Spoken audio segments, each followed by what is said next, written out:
some of the along the lines of what we said earlier, people, I don't like to see the people that are there, is this MSA is all one ethnic group. And we've heard it. And the leadership, huh? It's been said. No, no kidding. It's been said, I know it. I mean, it's been even said about the masajid. This masjid is all this, that, or the other one. This place is all this. This masjid is all this versus the other, and I think this is not something that's along the lines of the ayah that we said earlier, إِنَّمَا الْمُؤْمِنُونَ إِخْوَةٌ, and we should remember what Rasul alayhi salatu wasalam said to Zayd ibn Haritha when he mentioned to Bilal. Does anybody remember the hadith? Huh? Zayd ibn Haritha said to Sayyidina Bilal radiallahu anhu wa ardah, oh, you are the son of a black woman.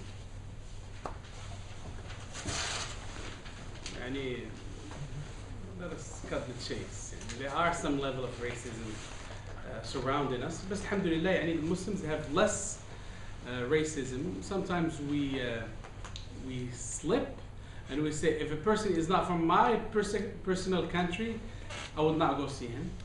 And if a person is from opposing mindset, doesn't interest me at all. But alhamdulillah Rabbil Alameen, we have clearly defied that stereotype. I happen to be, for those who know me, I was born in Morocco, so it's North Africa.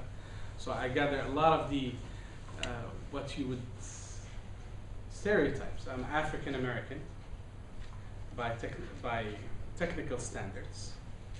And Arab, Muslim, any of a particular descendants. And I really don't care where I go if I speak to Arabs, non-Arabs, Muslims, non-Muslims. At the end of the day, Allah subhanahu wa ta'ala created us all equal. And I say to the brothers and sisters who sometimes get trapped into the idea that this person is of a particular country, February is what month? Black History. What? Black History Month. And we should really remember some wise advice that Martin Luther King Jr. has given us. Don't let you judge the person by the skin, by the color of their skin, but by the content of their character. Yani that's the sunnah of the Rasul alayhi salatu wasalam. Really, that's the sunnah.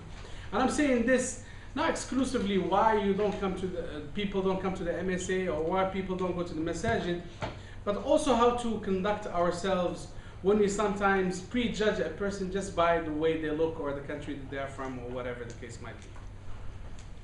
God forbid if 2 days ago or before the 28th, a person would be wearing a jersey that had white and green flag and a red star and red crescent, and the other one was green. What is it? Red, black, and white, right?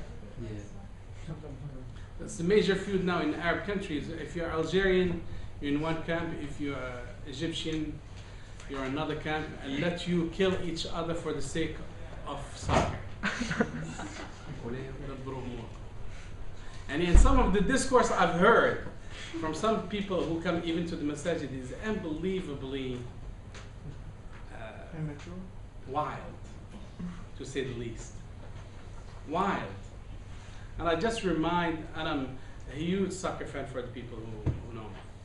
I love soccer quite a bit, and this injury happened when I was playing soccer. Not wrestling. Soccer.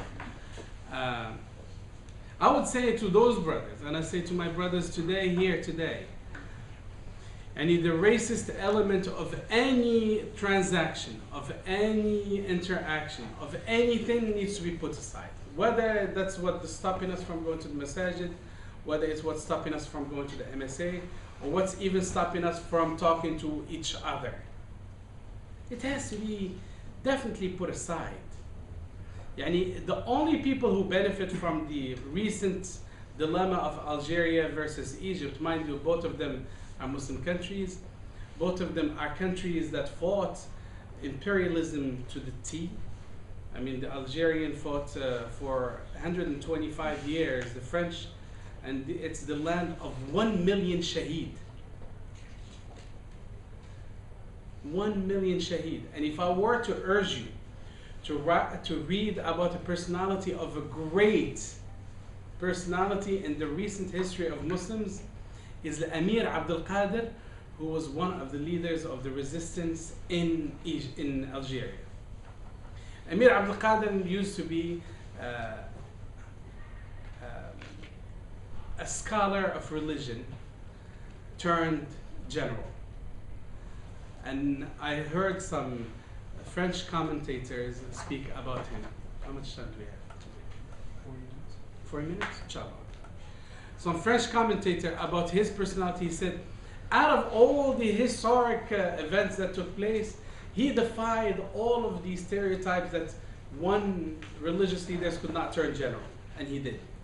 Now we put that all aside, and for one round ball that is the nowadays Roman arena, where we throw each other to the lions of hate and animosity and fragmentation of an ummah.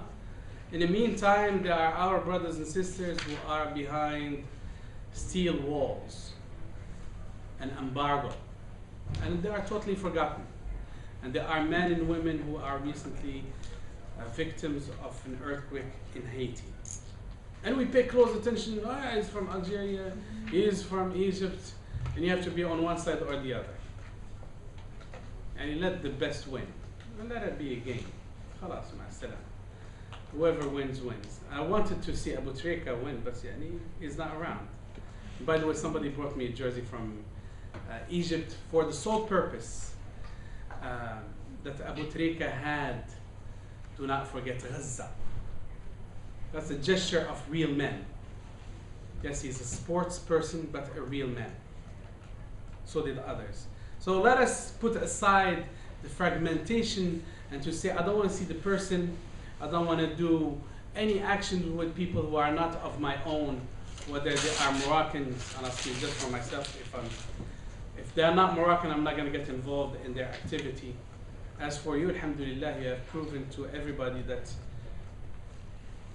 it's not an issue at all. It's not an issue if a person is from this particular country or the other. And that should continue. And for the people who don't come here, you should be more fostering the idea that, we have a person who is Desi as the president of the MSA. We have a brother who is Arab. I don't know, Desi, everybody smile. I like that. Huh? And we have a Turk who is the cameraman. And